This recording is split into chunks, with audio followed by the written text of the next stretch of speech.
This is a Grand Prix Tracker software program demonstration. This demonstration will show how to run a race using a sample roster file that comes with the software program.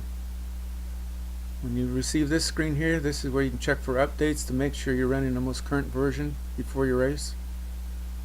If that needs to be downloaded, then you need to do that and continue on.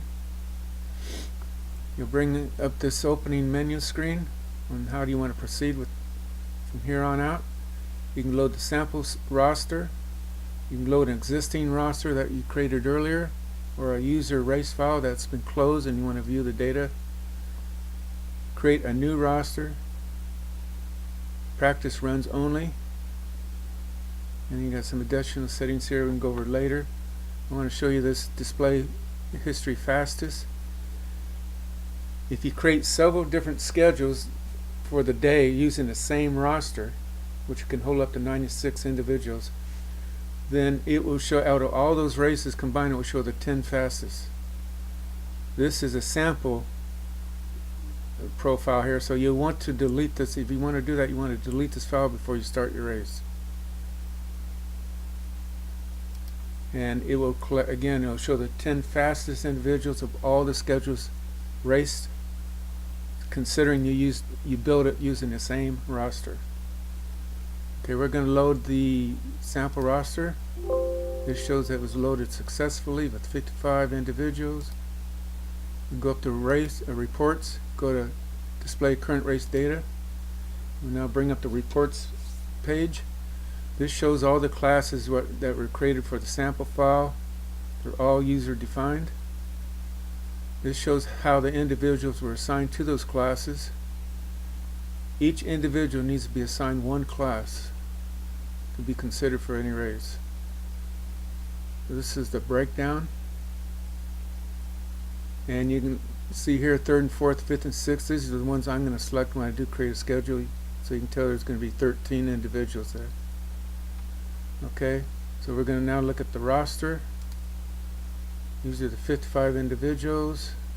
If you want to look at their profile, just click on the name, it brings up the profile. This information above this line can be changed or edited. It can be made from active to non-active, which will be important. And any changes above this line, if you want them to go in effect, you have to click Save Changes. If you went straight to exit, then it will be ignored. So, go back to look at the classes again. Exit out of this. We're going to go ahead and bring up, or to look at the individuals again too, we can go here under Edit, click that and bring up their name, and do the same thing. Exit, exit. Now before any race,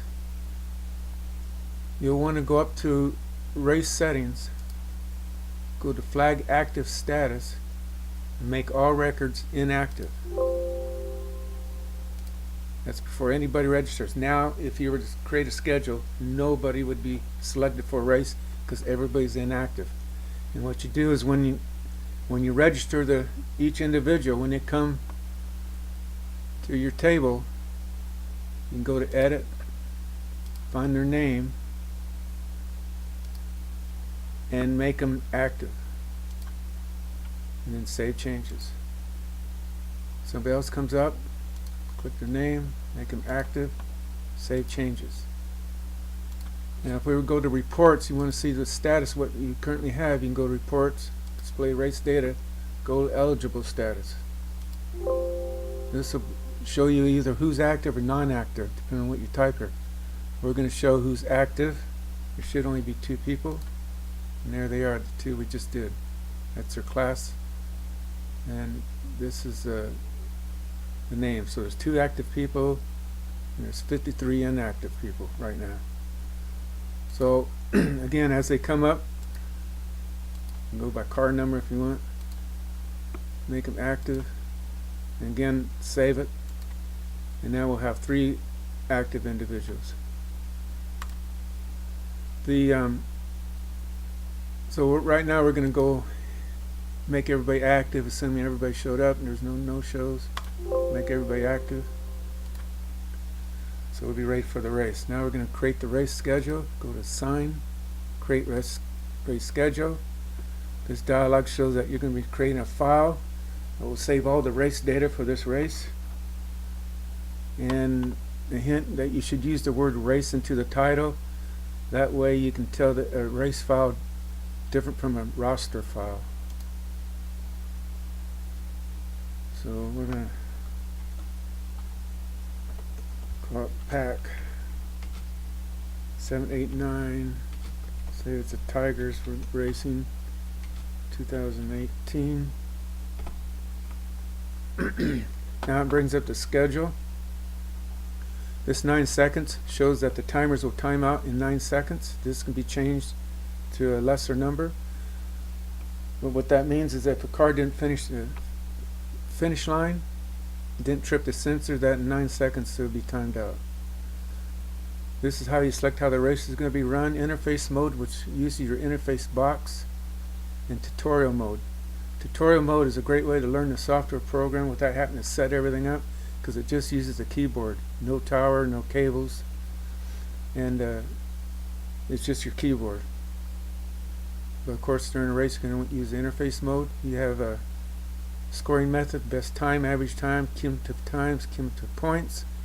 This will show the individual's winner at the end of the race, but you can still, after the race, you can go to the race reports and look at these individual times nonetheless. So you got 3 different type of races, which are all different, exciting in their own way.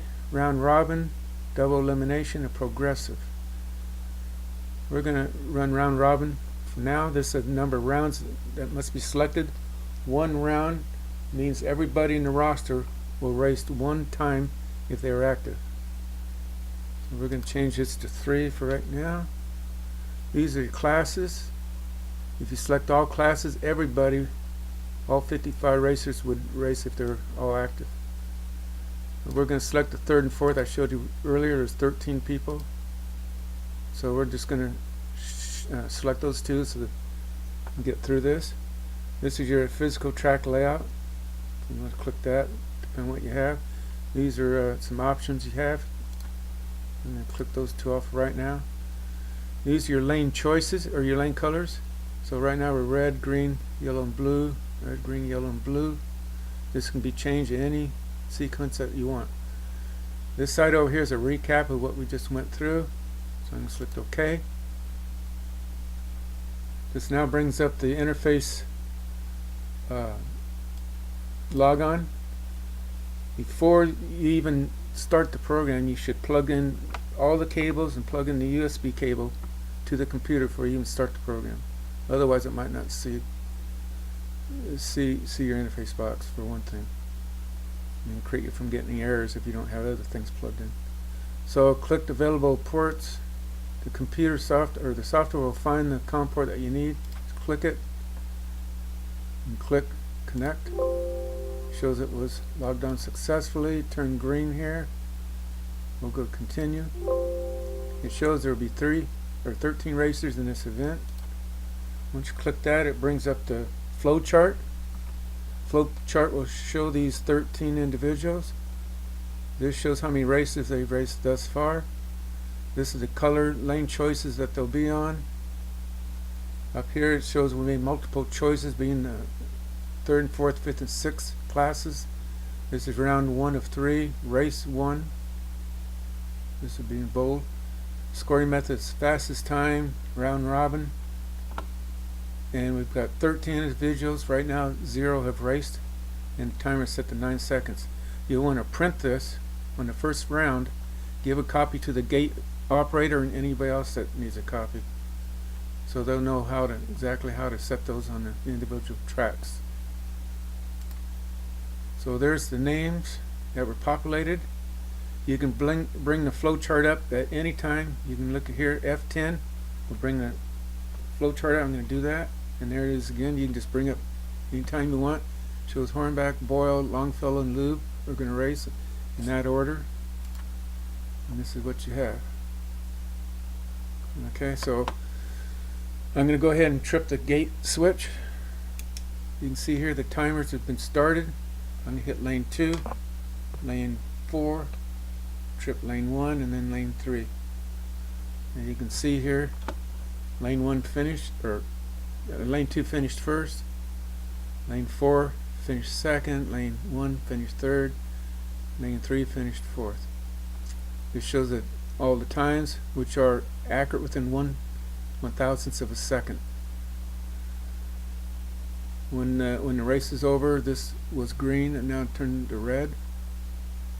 So we're going to reset the timers now. You can do that by hitting F12. It shows you right here. Brings up the reset dialog. If for some reason a car fell off the track or something, the results were not desirable, you have the option of doing undo last heat, and it will reset everything back to the way it originally was, and these same 4 individuals will race again in the same order. This is the only time that you can undo. Once you hit yes, it's locked in. So we're going to hit yes. It's going to bring up the next 3.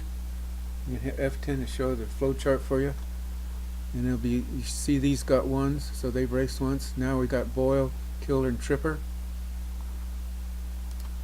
and Boyle, Killer, and Tripper in that order. Okay, so we're going to trip the gate switch. I'm going to go 1, 2, and 3.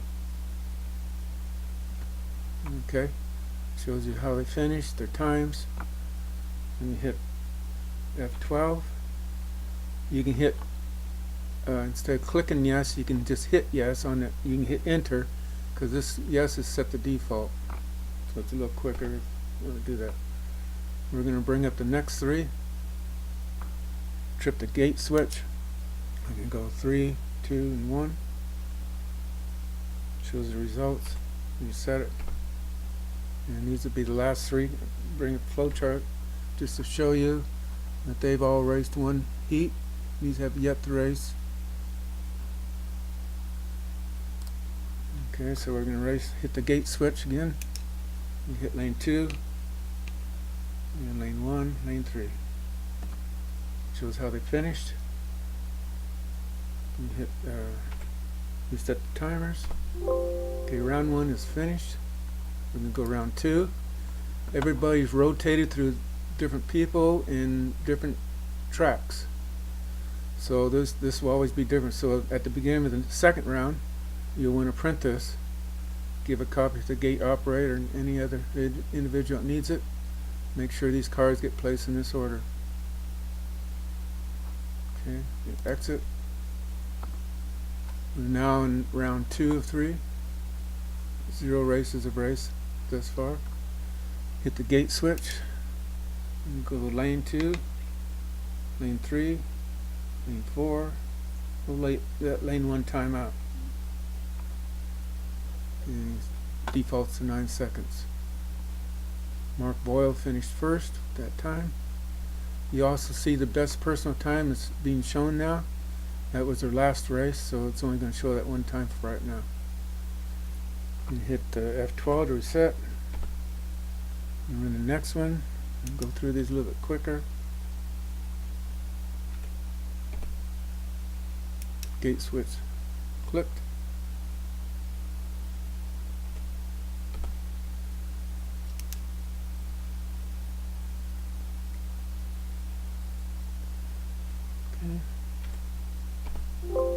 Lane 2 is finished. Again, you brought up with we're starting a new round, so you brought up with the flow chart, print this out, give the copy to the operator, gate operator. And everybody's raced 2 times now. Completely different order here. So X that. You now see the best personal time. If you put the cursor on their last name, it will show the times they raced so far. So you can tell the best personal time has been displayed.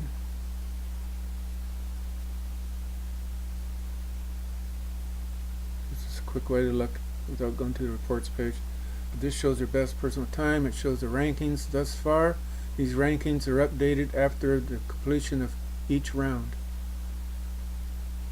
Okay, so we're going to start this race and trip the gate switch. 1, 2, 3, 4. Reset. Click the gate switch. 4, 3, and 1. You notice this turns green after you've reset the gate or the timers. Click the gate switch.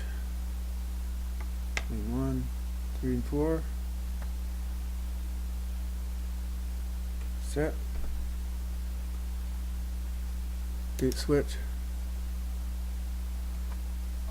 Set. Okay, the race is over now. If you have an overhead projector, some individuals like to have the projector unplugged before you go to the next step, because when I hit OK, it's going to show the results of the race. Some coordinators like to print those results out before showing it to the audience. So this gives you a chance to unplug the overhead projector if you're using one, if you so desire. It now displays the results in your best time. It shows first, second, third, and fourth in the order that was done in. You notice Namus third had the best time of 0.803. So we can look at that. When you exit this, it will bring up the reports page under fastest time, and you can see 0.803 was Namus third. And it shows in all 13 individuals with their times. And like I was explaining earlier, you can look at average times. Even though we selected fastest times for the end of the race, you can still look at the average times, which is more than likely going to be in a different sequence, and see who was the best there. And cumulative times, same thing.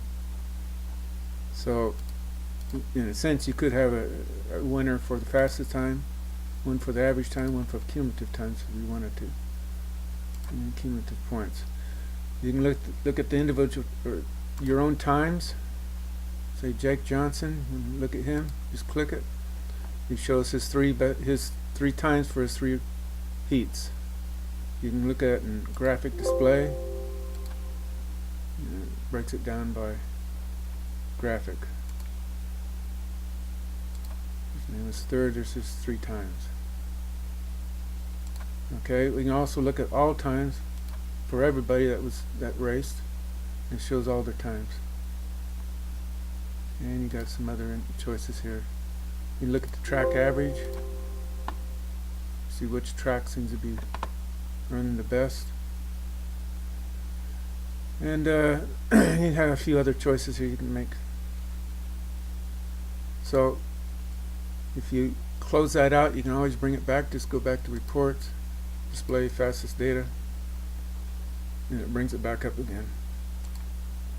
You can, if you wanted to now, you can add this file, the results of this, to all-time history. If you didn't delete that file before, these times are going to be combined with the sample file, which I don't think you would want. So assuming you deleted it and you want to save these 10 in best times, click this, and then when you run your next race, do it again, your next race, so the 10 out of all the races combined will be shown on all-time history, which would be that. So I believe that's it for right now. So I'll be having some other demonstrations to show you different things you can do.